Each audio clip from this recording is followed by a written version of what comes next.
دجال کہاں ہے؟ وہ کون سے صحابی ہیں جنہوں نے دجال سے ملاقات کی؟ بسم اللہ الرحمن الرحیم۔ السلام علیکم ناظرین، ہر مسلمان کا ایمان ہے کہ قیامت کا دن حق ہے۔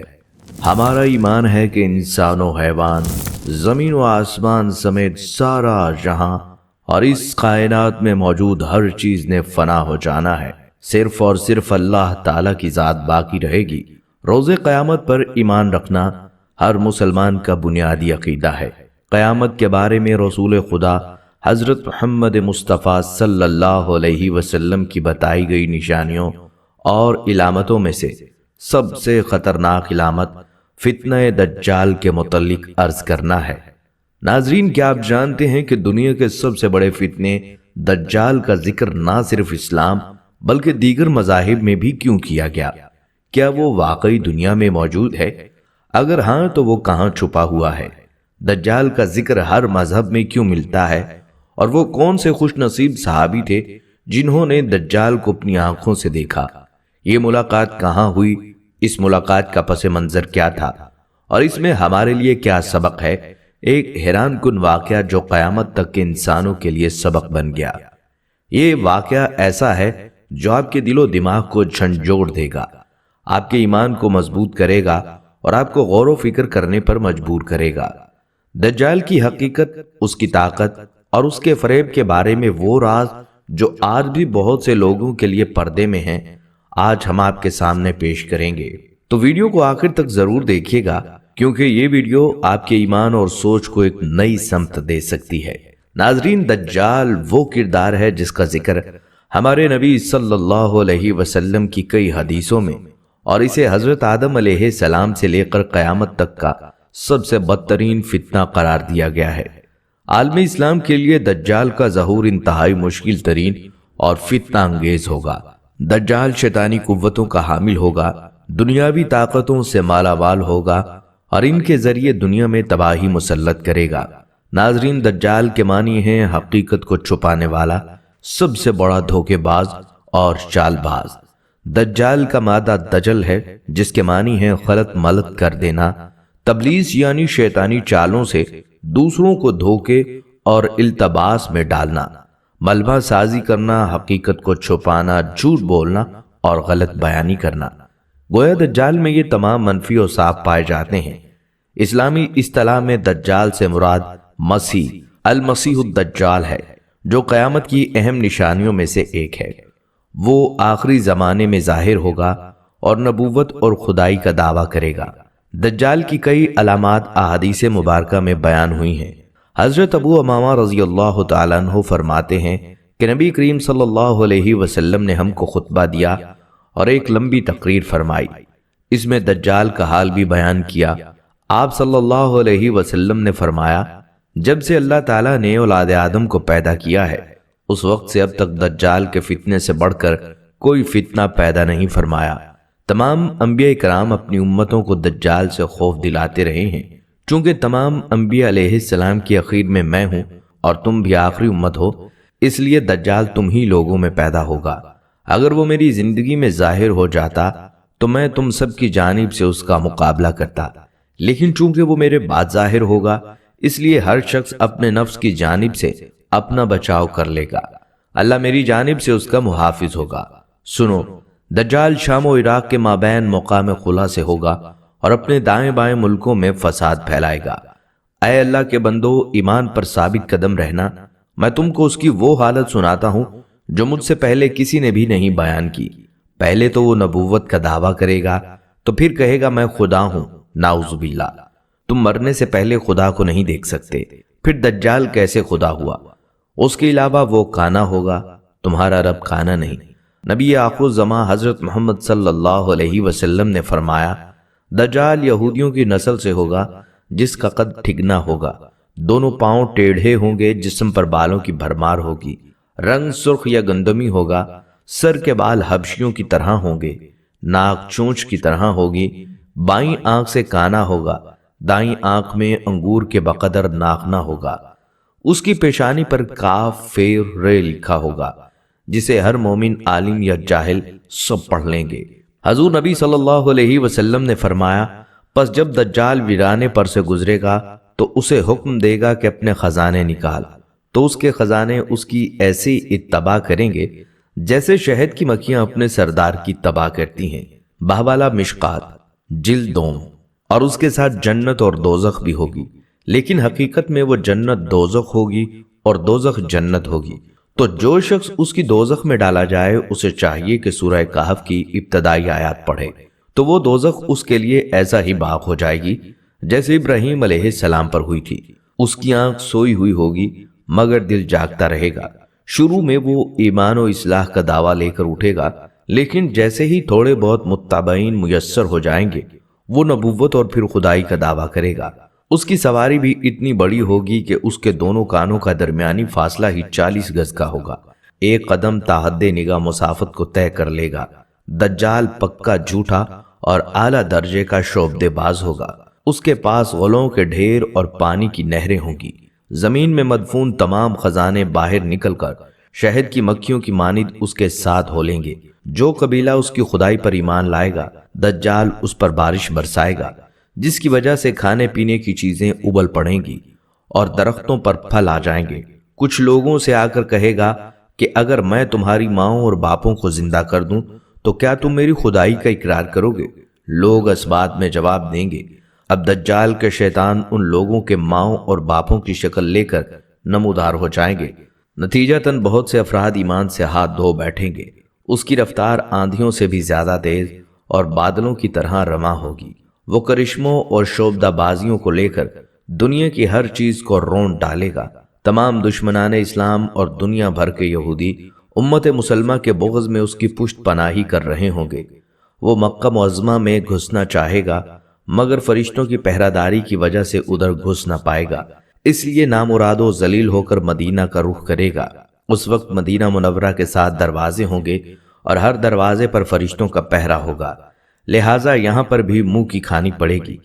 انہی دنوں مدینہ منورہ میں 3 مرتبہ زلزلہ آئے گا، جس سے گھبرا کر بہت سارے بے دین شہر سے نکل کر بھاگ نکلیں گے۔ باہر نکلتے ہی دجال انہیں لقمہ تر کی طرح نگل لے گا۔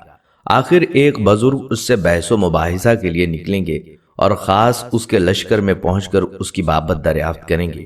لوگوں کو اس کی باتیں شاق گزریں گی، لہٰذا اس کے قتل کا فیصلہ کریں گے، مگر چند افراد آڑے آ کر یہ کہہ کر روک دیں گے کہ ہمارے خدا دجال نعوذ باللہ کی اجازت کے بغیر اس کو قتل نہیں کیا جا سکتا۔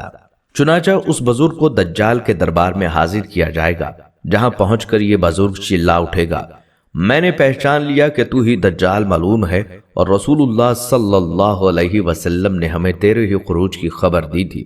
دجال اس خبر کو سنتے ہی آپے سے باہر ہو جائے گا اور اس کو قتل کرنے کا فیصلہ کرے گا۔ درباری فوراً اس بزرگ کے 2 ٹکڑے کر دیں گے۔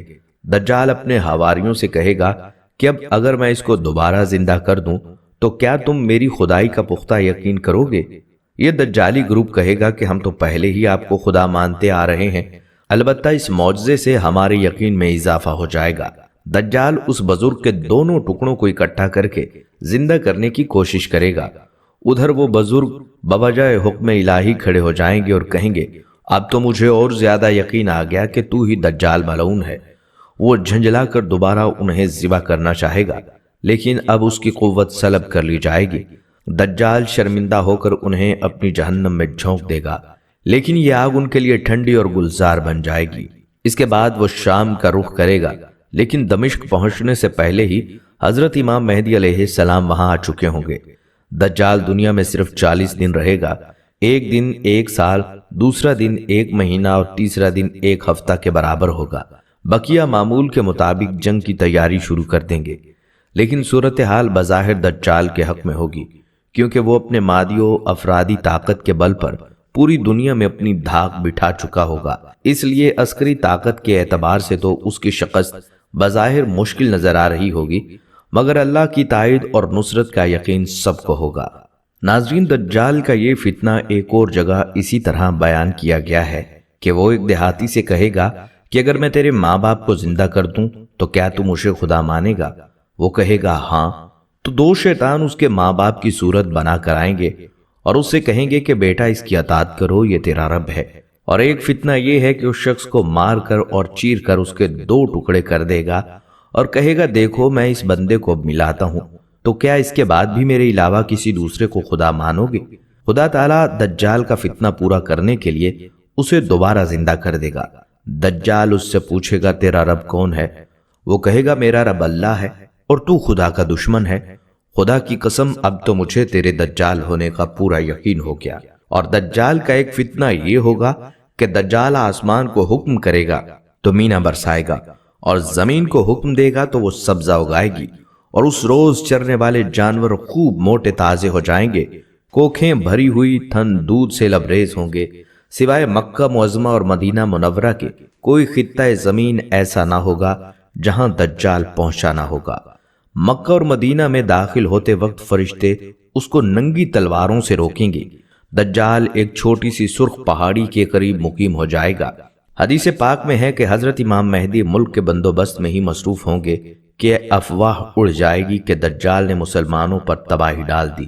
اس خبر کو سنتے ہی حضرت امام مہدی ملک شام کی طرف تیاری فرمائیں گے اور اس خبر کی تحقیق کے لیے 500 یا 900 سوار بھیجیں گے، جن کے حق میں حضور سرور کائنات صلی اللہ علیہ وسلم نے فرمایا میں ان مجاہدین کے نام جانتا ہوں اور ان کے باپ داداؤں کے نام بھی جانتا ہوں اور ان کے گھوڑوں کے رنگ بھی جانتا ہوں، وہ اس زمانے کے روئے زمین کے آدمیوں سے بہتر ہوں گے۔ وہ دجال کو کہیں نہ پائیں گے اور واپس آ کر حضرت امام مہدی کو خبر دیں گے کہ یہ افواہ غلط ہے، اور پھر کچھ دن بعد دجال ظاہر ہو جائے گا۔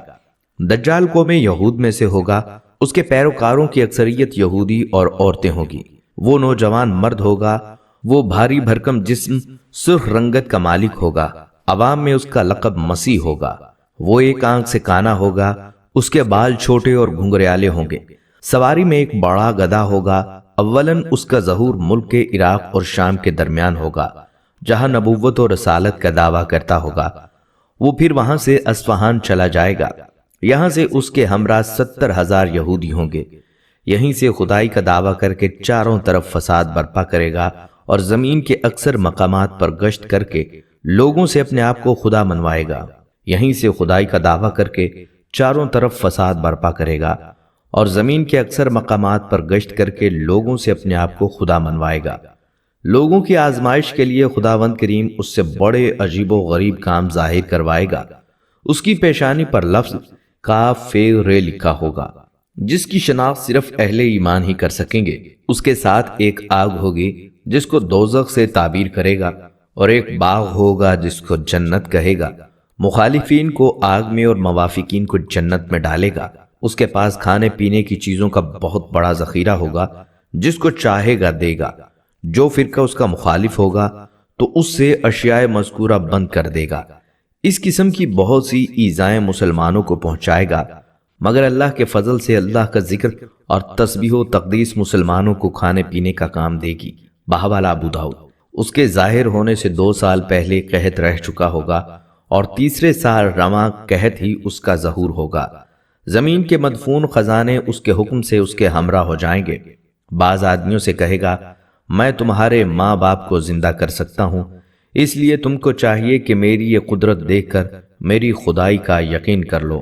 اور اسی حالت میں بہت سے ممالک پر اس کا گزر ہوگا، یہاں تک کہ وہ جب سرحد یمن میں پہنچے گا اور بہت سے بددین لوگ اس کے ساتھ ہو جائیں گے تو وہاں سے واپس ہو کر مکہ مکرمہ کے قریب مقیم ہو جائے گا، مگر محافظ فرشتوں کی وجہ سے مکہ شریف میں داخل نہ ہو سکے گا۔ بحوالہ صحیح مسلم و بخاری شریف۔ اور پھر مدینہ منورہ کا رخ کرے گا۔ اس وقت مدینہ منورہ کے 7 دروازے ہوں گے، ہر دروازے کی محافظت کے لیے خداوند کریم 2 فرشتے متعین کرے گا، جن کے ڈر سے دجال کی فوج مدینہ منورہ میں داخل نہ ہو سکے گی۔ اور مدینہ منورہ میں 3 دفعہ زلزلے آئیں گے، جس کی وجہ سے بدعقیدہ منافق لوگ خوف کی وجہ سے شہر سے نکل کر دجال کے پھندے میں پھنس جائیں گے۔ اس وقت مدینہ منورہ سے ایک بزرگ دجال سے مناظرہ کرنے کے لیے نکلیں گے اور دجال سے کہیں گے تو وہی دجال ملعون ہے جس کی ہم کو اللہ کے نبی صلی اللہ علیہ وسلم نے خبر دی تھی۔ تو دجال غصے میں آ کر اس بزرگ کو آرے سے چیر کر اس کے 2 علیحدہ علیحدہ ٹکڑے کر کے پھینک دے گا، اور پھر اپنے دعوی خدائی کا لوگوں کو یقین دلانے کے لیے اس کو یعنی بزرگ کے ٹکڑوں کو پھر زندہ کر دے گا۔ لیکن وہ بزرگ پھر سے زندہ ہونے کے بعد دجال کو کہیں گے اب تو مجھ کو پورا یقین ہو گیا کہ تو وہی مردود دجال ہے۔ دجال پھر غصے میں آ کر اس بزرگ کو پھر سے ذبح کرنے کا حکم دے گا، لیکن اب ناکام ہوگا۔ پھر وہ اس بزرگ کو اپنی تیار کی ہوئی دوزخ میں ڈال دے گا، لیکن وہ آگ خداوند کریم کی قدرت سے آپ کے لیے گلزار بن جائے گی۔ اس کے بعد دجال کسی بھی مردہ کو زندہ کرنے کی قدرت نہ پائے گا اور یہاں سے ملک شام کی طرف روانہ ہو جائے گا، اور اس کے وہاں جانے سے پہلے حضرت امام مہدی دمشق آ چکے ہوں گے اور دجال کے ساتھ جنگ کرنے کی تیاری یعنی ترتیب فوج اور جنگی سامان تقسیم کریں گے کہ ایک دن لوگ نماز کی تیاری میں ہوں گے کہ حضرت عیسیٰ علیہ السلام دو فرشتوں کے کندھوں پر تکیہ کیے آسمانوں سے دمشق کی جانب مسجد کے مشرقی مینار پر جلوہ افروز ہوں گے اور حضرت امام مہدی سے ملاقات فرمائیں گے، اور امام مہدی نہایت انکساری اور خوش خلقی کے ساتھ آپ سے پیش آئیں گے اور فرمائیں گے، یا نبی اللہ امامت کیجئے۔ حضرت عیسیٰ علیہ السلام ارشاد فرمائیں گے کہ امامت تم ہی کرو، کیونکہ یہ عزت اسی امت کو خدا نے دی ہے۔ پس حضرت امام مہدی نماز پڑھائیں گے اور حضرت عیسیٰ علیہ السلام آپ کے پیچھے نماز پڑھیں گے۔ نماز سے فارغ ہو کر حضرت امام مہدی پھر حضرت عیسیٰ علیہ السلام سے کہیں گے کہ یا نبی اللہ اب لشکر کا انتظام آپ کے سپرد ہے، جس طرح آپ چاہیں انجام دیں۔ وہ فرمائیں گے یہ کام آپ ہی انجام دیں، میں تو صرف دجال کو قتل کرنے کے لیے آیا ہوں، جس کا مارا جانا میرے ہی ہاتھ سے مقدر ہے۔ جب رات گزر جائے گی تو صبح کو حضرت امام مہدی فوج لے کر میدان جنگ میں تشریف لائیں گے اور حضرت عیسیٰ علیہ السلام فرمائیں گے کہ میرے لیے گھوڑا اور نیزہ لاؤ تاکہ اس ملعون کے شر سے زمین کو پاک کر دوں۔ حضرت عیسیٰ علیہ السلام دجال پر اور اسلامی فوج دجال کے لشکر پر حملہ آور ہوگی اور خوب گھمسان کی جنگ ہوگی۔ اس وقت دم عیسوی میں یہ خاصیت ہوگی کہ جہاں تک آپ کی نظر جائے گی وہاں تک ہی دم عیسوی مار کرے گی، بحوالہ مسلم شریف، اور جس کافر تک آپ کا سانس پہنچے گا وہ وہیں نیست و نابود ہو جایا کرے گا۔ دجال آپ کے مقابلے سے بھاگے گا، آپ اس کا تعقب کریں گے اور مقام لد میں جا لیں گے اور نیزے سے اس کا کام تمام کر کے لوگوں پر اس کی ہلاکت کا اظہار کریں گے۔ کہتے ہیں حضرت عیسیٰ علیہ السلام اس کو قتل نہ بھی کرتے تو بھی آپ کے سانس سے اس طرح پگھل جاتا جیسے نمک پانی میں۔ ناظرین، یہاں آپ کو صحابی رسول صلی اللہ علیہ وسلم کی دجال سے ملاقات کے متعلق بتاتے چلیں۔ حضرت فاطمہ بنت قیس رضی اللہ تعالیٰ عنہ اولین ہجرت کرنے والوں میں سے تھیں۔ وہ بیان فرماتی ہیں کہ ایک روز رسول خدا حضرت محمد مصطفیٰ صلی اللہ علیہ وسلم نے سب کو نماز کے لیے جمع کیا۔ میں اس صف میں تھی جس میں عورتیں لوگوں کے پیچھے تھیں۔ جب آپ صلی اللہ علیہ وسلم نے نماز پڑھ لی تو منبر پر بیٹھ کر فرمایا کہ تم جانتے ہو کہ میں نے تمہیں کیوں اکٹھا کیا ہے؟ صحابہ رضی اللہ تعالیٰ عنہم بولے کہ اللہ اور اس کا رسول صلی اللہ علیہ وسلم خوب جانتے ہیں۔ آپ صلی اللہ علیہ وسلم نے فرمایا کہ اللہ کی قسم میں نے تمہیں رغبت دلانے یا ڈرانے کے لیے جمع نہیں کیا، بلکہ اس لیے جمع کیا کہ تمیم داری ایک نصرانی تھا، وہ آیا اور اس نے بیعت کی اور مسلمان ہوا اور مجھ سے حدیث بیان کی جو اس حدیث کے موافق ہے جو میں نے تم سے دجال کے بارے میں بیان کی تھی۔ اس نے بیان کیا کہ وہ یعنی تمیم سمندر کے جہاز میں 3 آدمیوں کے ساتھ سوار ہوا جو لخم اور جذام قوم میں سے تھے۔ پس اس کے ساتھ 1 مہینہ تک سمندر کی لہریں کھیلتی رہیں۔ پھر وہ لوگ سمندر میں ڈوبتے سورج کی طرف ایک جزیرہ کے کنارے جا لگے۔ پس وہ جہاز پلوار یعنی چھوٹی سی کشتی میں بیٹھے اور جزیرہ میں داخل ہو گئے۔ وہاں ان کو ایک جانور ملا جو کہ بھاری دم، بہت بالوں والا کہ اس کا اگلا پچھلا حصہ بالوں کی وجہ سے معلوم نہ ہوتا تھا۔ لوگوں نے اس سے کہا اے کمبخت تو کیا چیز ہے؟ اس نے کہا میں جساسہ ہوں۔ لوگوں نے کہا جساسہ کیا ہے؟ اس نے کہا اس مرد کے پاس چلو جو دیر عبادت گاہ میں ہے کہ وہ تمہاری خبر کا بہت مشتاق ہے۔ تمیم نے کہا کہ پھر ہم دوڑتے ہوئے دیر میں داخل ہو گئے، دیکھا ایک بہت بڑے قد کا آدمی ہے، ہم نے اتنا بڑا آدمی اور ویسا سخت جکڑا ہوا کبھی نہیں دیکھا۔ اس کے دونوں ہاتھ گردن کے ساتھ بندھے ہوئے تھے اور دونوں زانوں سے ٹخنوں تک لوہے سے جکڑا ہوا تھا۔ ہم نے کہا اے کمبخت تو کیا چیز ہے؟ اس نے کہا تم میری خبر پر قابو پا گئے ہو، تم اپنا حال بتاؤ کہ تم لوگ کون ہو؟ لوگوں نے کہا کہ ہم عرب لوگ ہیں، سمندر میں جہاز میں سوار ہوئے تھے، لیکن جب ہم سوار ہوئے تھے تو سمندر کو جوش میں پایا، پھر 1 مہینے کی مدت تک لہریں ہم سے کھیلتی رہیں، پھر ہم اس جزیرے میں آ لگے تو چھوٹی کشتی میں بیٹھ کر جزیرے میں داخل ہو گئے۔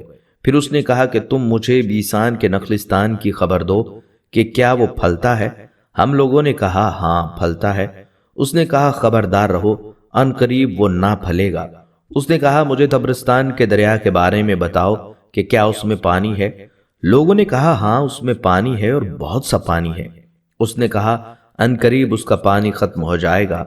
اس نے کہا مجھے زغر کے چشمے کی خبر دو، کیا اس چشمے میں پانی ہے اور وہاں کے لوگ اس پانی سے کھیتی کرتے ہیں؟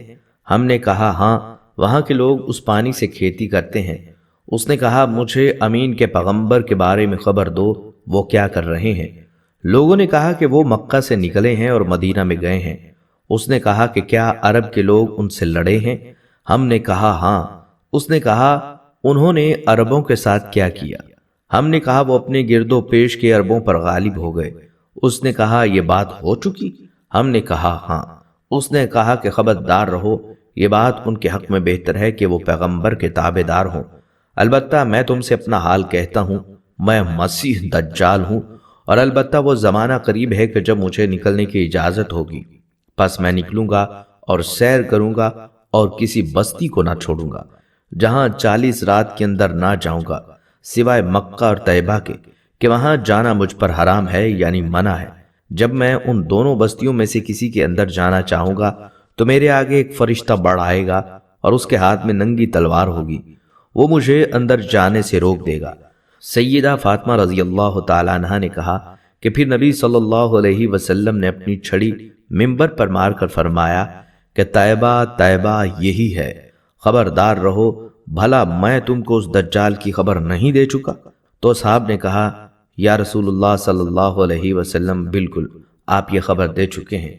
نبی صلی اللہ علیہ وسلم نے فرمایا مجھے تمیم کی یہ بات اچھی لگی جو اس چیز کے موافق ہوئی جو میں نے تم لوگوں سے دجال اور مدینہ اور مکہ کے حال سے فرما دیا تھا۔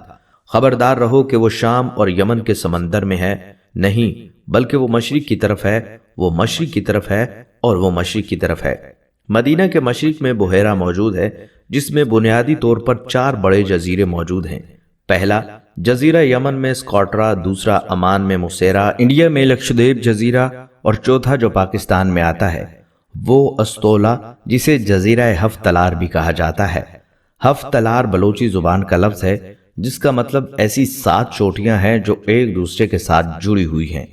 اب نبی کریم صلی اللہ علیہ وسلم کے ارشاد کے مطابق دجال نہ تو شام میں ہے اور نہ ہی یمن میں موجود ہے۔ اب باقی دونوں جزیروں میں یہ بات دیکھنا پڑے گی یہاں پر کون سی ایسی عبادت گاہ موجود ہے جو نبی کریم صلی اللہ علیہ وسلم کی ذات اقدس کی جلوہ گری سے بھی پہلے کی ہو۔ تخلیق کے مطابق انڈیا کے لکشدیپ جزیرے میں کسی بھی مذہب کی کوئی عبادت گاہ موجود نہیں، جبکہ پاکستان کے جزیرے استولا پر بھی حضرت خضر کی بنائی گئی مسجد اور ہندو مذہب کی دیوی کالی ماتا کا تقریباً 2000 سال پرانا مندر موجود ہے۔ مختلف تجزیہ نگاروں کے مطابق بتائی گئی تینوں نشانیاں پاکستان کے اس جزیرے میں پائی جاتی ہیں۔ اسی وجہ سے محققین کا خیال ہے کہ دجال کا خروج پاکستان کے اس جزیرے سے ہوگا۔ دجال کے زمین پر آنے کے بعد ہر برائی، چاہے وہ شیطانی ہو، شیطانی جنات ہوں یا اور پیروکار، سب دجال کے ساتھی ہوں گے اور دجال کے ساتھ مل کر روئے زمین پر کفر و شر کو پھیلائیں گے۔ دجال کے ظہور سے پہلے دنیا میں شدید آزمائشیں اور بد امنی ہوگی، لوگ دین سے دور ہو جائیں گے اور ایمان کی حالت کمزور ہوگی۔ دجال مختلف شعبدہ بازیاں اور عجیب و غریب معجزاتی مظاہرے کرے گا جن کے ذریعے لوگوں کو دھوکہ دے گا۔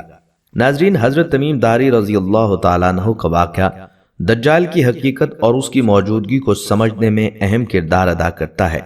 یہ حدیث مسلمانوں کے لیے ایک تنبیہ ہے کہ وہ دجال کے فتنے سے بچنے کے لیے قرآن و سنت پر مضبوطی سے عمل کریں اور اللہ سے مدد طلب کریں۔ ناظرین، یہاں اگر دجال کے قتل کی بات کی جائے تو نزول عیسیٰ سے پہلے دجال شام میں فلسطین کے ایک شہر تک پہنچ جائے گا جو باب لد پر واقع ہوگا اور مسلمان افیق نامی گھاٹی کی طرف سمٹ جائیں گے۔ یہاں سے وہ اپنے مویشی چرنے کے لیے بھیجیں گے جو سب کے سب ہلاک ہو جائیں گے۔ بالآخر مسلمان بیت المقدس کے ایک پہاڑ پر محصور ہو جائیں گے جس کا نام جبل الدخان ہے، اور دجال پہاڑ کے دامن پر پڑاؤ ڈال کر مسلمانوں کی ایک جماعت کا محاصرہ کر لے گا جو کہ انتہائی سخت ہوگا، جس کے باعث مسلمان سخت مشقت میں مبتلا ہو جائیں گے، حتیٰ کہ بعض لوگ اپنی کمان کو جلا کر دکھائیں گے۔ دجال آخری بار اردن کے علاقے میں افیق نامی گھاٹی پر نمودار ہوگا۔ اس وقت جو بھی اللہ اور یوم آخرت پر ایمان رکھتا ہوگا وادی اردن میں موجود ہوگا۔ دجال 1/3 مسلمانوں کو قتل کر دے گا، 1/3 کو شکست دے گا اور صرف 1/3 مسلمان باقی بچیں گے۔ جب محاصرہ طویل ہو جائے تو مسلمانوں کا امیر ان سے کہے گا کہ اب کس کا انتظار ہے، اس سرکش سے جنگ کرو تاکہ شہادت یا فتح میں سے ایک چیز تم حاصل کر سکو۔ چنانچہ سب لوگ پختہ عہد کر لیں گے کہ صبح ہوتے ہی نماز فجر کے بعد دجال سے جنگ کریں گے۔ وہ رات نہایت تاریک ہوگی اور لوگ جنگ کی تیاری کر رہے ہوں گے کہ صبح کی تاریکی میں اچانک کسی کی آواز سنائی دے گی کہ تمہارا فریاد رس آن پہنچا ہے۔ لوگ تعجب سے کہیں گے کہ یہ تو کسی شکم سیر کی آواز ہے۔ غرض نماز فجر کے وقت حضرت عیسیٰ علیہ السلام نزول فرمائیں گے۔ نزول کے وقت دونوں ہاتھ 2 فرشتوں کے کاندھوں پر رکھے ہوں گے۔ آپ علیہ السلام مشہور صحابی عروہ بن مسعود رضی اللہ تعالیٰ عنہ کے مشابہ ہوں گے۔ آپ کا قد و قامت درمیانہ، رنگ سرخ و سفید اور بال شانوں تک پھیلے ہوئے سیدھے، صاف اور چمکدار ہوں گے جیسے غسل کے بعد ہوتے ہیں۔ حضرت عیسیٰ علیہ السلام سر جھکائیں گے تو اس سے موتیوں کی مانند قطرے ٹپکیں گے۔ آپ نے جسم پر ایک زیرہ اور ہلکے زرد رنگ کے 2 کپڑے پہنے ہوں گے۔ جس جماعت میں آپ کا نزول ہوگا وہ اس زمانے کے صالح ترین 800 مرد اور 400 خواتین پر مشتمل ہوگی۔ ان مسلمانوں کے پوچھنے پر آپ اپنا تعارف کروائیں گے اور دجال سے جہاد کے بارے میں ان کے جذبات اور خیالات معلوم فرمائیں گے۔ نزول عیسیٰ علیہ السلام کے وقت امام مہدی مسلمانوں کے امیر ہوں گے۔ آپ کا ظہور نزول عیسیٰ علیہ السلام سے پہلے ہو چکا ہوگا۔ حضرت عیسیٰ علیہ السلام کا نزول دمشق کی مشرقی سمت میں سفید مینارے کے پاس یا بیت المقدس میں امام مہدی کے پاس ہوگا۔ اس وقت امام مہدی نماز پڑھنے کے لیے آگے بڑھ چکے ہوں گے اور نماز کی اقامت ہو چکی ہوگی۔ امام مہدی حضرت عیسیٰ علیہ السلام کو امامت کے لیے بلائیں گے مگر وہ انکار کر دیں گے اور فرمائیں گے یہ امت کا اعزاز ہے کہ اس کے بعض لوگ بعض کے امیر ہیں۔ جب امام مہدی امامت چھوڑ کر پیچھے ہٹنے لگیں گے تو حضرت عیسیٰ علیہ السلام ان کی پشت پر ہاتھ رکھ کر فرمائیں گے کہ تم ہی نماز پڑھاؤ کیونکہ اس نماز کی اقامت تمہارے لیے ہو چکی ہے۔ چنانچہ اس وقت کی نماز امام مہدی ہی پڑھائیں گے اور حضرت عیسیٰ علیہ السلام بھی ان کے پیچھے نماز پڑھیں گے اور رکوع سے اٹھ کر سمی اللہ لمن حمیدہ اس کے بعد فرمائیں گے۔ نماز فجر سے فارغ ہو کر حضرت عیسیٰ علیہ السلام دروازہ کھلوائیں گے جس کے پیچھے دجال ہوگا اور اس کے ساتھ 17,000 مسلح یہودی ہوں گے۔ آپ ہاتھ کے اشارے سے فرمائیں گے کہ میرے اور دجال کے درمیان سے ہٹ جاؤ۔ دجال حضرت عیسیٰ علیہ السلام کو دیکھتے ہی اس طرح گھلنے لگے گا جیسے نمک پانی میں گھلتا ہے۔ پھر حضرت عیسیٰ علیہ السلام آگے بڑھ کر اس کو باب لط کے مقام پر قتل کر دیں گے اور حالت یہ ہوگی کہ شجر و حجر آواز لگائیں گے اے روح اللہ میرے پیچھے یہودی چھپا ہے۔ چنانچہ وہ دجال کے چیلوں میں سے کسی کو بھی زندہ نہ چھوڑیں گے۔ پھر حضرت عیسیٰ علیہ السلام صلیب کو توڑ دیں گے یعنی صلیب پرستی ختم کر دیں گے، خنزیر کو قتل کر کے جنگ کا خاتمہ کریں گے اور اس کے بعد مال و دولت کی ایسی فراوانی ہوگی کہ اسے کوئی قبول نہ کرے گا اور لوگ ایسے دیندار ہو جائیں گے کہ ان کے نزدیک ایک سجدہ دنیا و ما فیہا سے بہتر ہوگا۔ ناظرین، جب اسلامی افواج دجال کے لشکر کے قتل و غارت کرنے میں مشغول ہو جائیں گی اور ان یہودیوں کو جو دجال کے لشکر میں ہوں گے ان کو اس وقت کوئی چیز پناہ نہ دے گی، یہاں تک کہ اگر شام کے وقت کسی پتھر یا درخت کی آڑ میں ان میں سے کوئی چھپا ہوگا تو وہ درخت اور پتھر بھی آواز دے گا کہ اے خدا کے بندو اس یہودی کو پکڑو اور اس کو قتل کرو، مگر درخت کرغدان کو پناہ دے کر چھپائے گا۔ زمین پر دجال کے شر و فساد کا زمانہ 40 روز تک کا ہے، جن میں ایک دن 1 سال کے برابر، ایک دن 1 مہینہ کے برابر، ایک دن 1 ہفتہ کے برابر، باقی دن عام دنوں کے برابر ہوں گے۔ دجال کے فتنہ کا خاتمہ ہونے کے بعد حضرت امام مہدی اور حضرت عیسیٰ علیہ السلام جن شہروں میں دجال نے فساد پھیلا رکھا ہوگا دورہ فرمائیں گے۔ دجال سے تکلیف اٹھاتے ہوئے لوگوں کو خدا کے یہاں اجر عظیم ملنے کی خوشخبری دلا کر تسلی اور دلاسا دیں گے اور اپنے انعام و اکرام سے ان کے دنیاوی نقصانات کی تلافی کریں گے۔ خروج دجال کے متعلق عقیدہ رکھنا کتنا اہم اور فتنہ دجال کی کتنی اہمیت ہے، اس کا اندازہ اس امر سے لگایا جا سکتا ہے کہ حدیث کی مستند کتابوں میں اس کا ذکر تواتر سے موجود ہے۔ امام بخاری نے دجال پر ایک خصوصی باب مختص کیا ہے اور صحیح بخاری میں 51 مرتبہ دجال کا ذکر آیا ہے۔ صحیح مسلم میں بھی دجال پر ایک خاص باب قائم ہے اور صحیح مسلم میں لفظ دجال 65 مرتبہ مذکور ہے۔ سنن ابی داؤد اور جامع ترمذی میں بھی دجال پر ابواب موجود ہیں اور ان دونوں مجموعہ احادیث میں لفظ دجال بالترتیب 28 اور 33 مرتبہ آیا ہے۔ اب سوچنے کی بات یہ ہے کہ کیا دجال آزاد ہو چکا ہے؟ رسول اللہ صلی اللہ علیہ وسلم نے فرمایا کہ جو میں دیکھ رہا ہوں، بے شک میں دیکھ رہا ہوں کہ تمہارے گھروں کی جگہوں میں فتنے ایسے گریں گے جیسے بارش کے قطرے گرتے ہیں۔ ایسا محسوس ہو رہا ہے کہ یہ دنیا اب ایک خطرناک مارکے کی طرف رواں دواں ہے، جسے اسلام اور اہل کتاب میں ہرمجدون کہا گیا ہے۔ مسلمانوں اور اہل کتاب کے درمیان ہونے والی یہ لڑائی تاریخ کی سب سے تباہ کن اور بدترین لڑائی ہوگی۔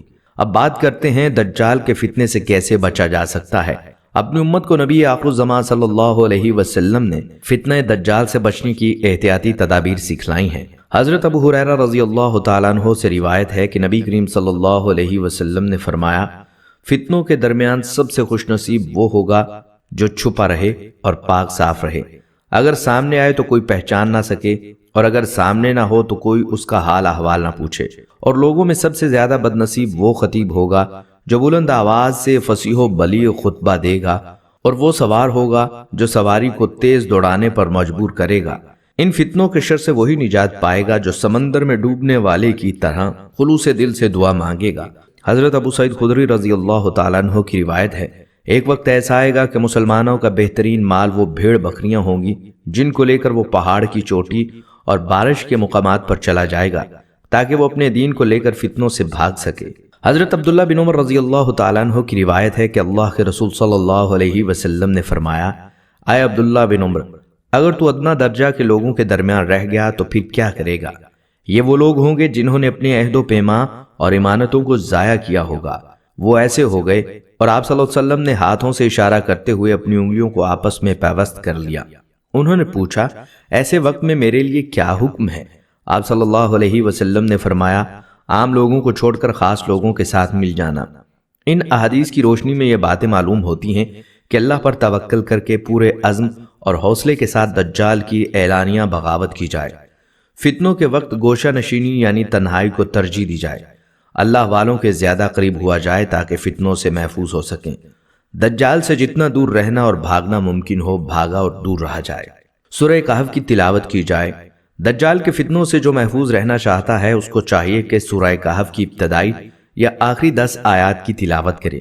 اس کی تلاوت دجال کے فتنے میں مبتلا ہونے سے بچا لیتی ہے۔ ناظرین، یہ تھی ہماری آج کی ویڈیو جس میں ہم نے فتنہ دجال کے متعلق تفصیل سے بات کی۔ آخر میں اللہ تعالیٰ سے دعا ہے کہ ہمیں دجال کے فتنے سے بچائے اور اس پرفتنہ دور میں قرآن پاک اور حدیث رسول صلی اللہ علیہ وسلم سے آگاہی کی توفیق عطا فرمائے۔ امید کرتے ہیں کہ آپ کو ہماری یہ ویڈیو ضرور پسند آئی ہوگی۔ اگر آپ کو یہ ویڈیو پسند آئی ہے تو آپ سے گزارش ہے ہمارے چینل کو سبسکرائب کر لیں اور ساتھ ہی لگے بیل کے بٹن کو بھی پریس کر لیں تاکہ آپ کے پاس ہماری آنے والی مزید معلوماتی ویڈیوز کا نوٹیفیکیشن بر وقت ملتا رہے۔ اگلی ویڈیو تک کے لیے اجازت دیجیے۔ اللہ حافظ۔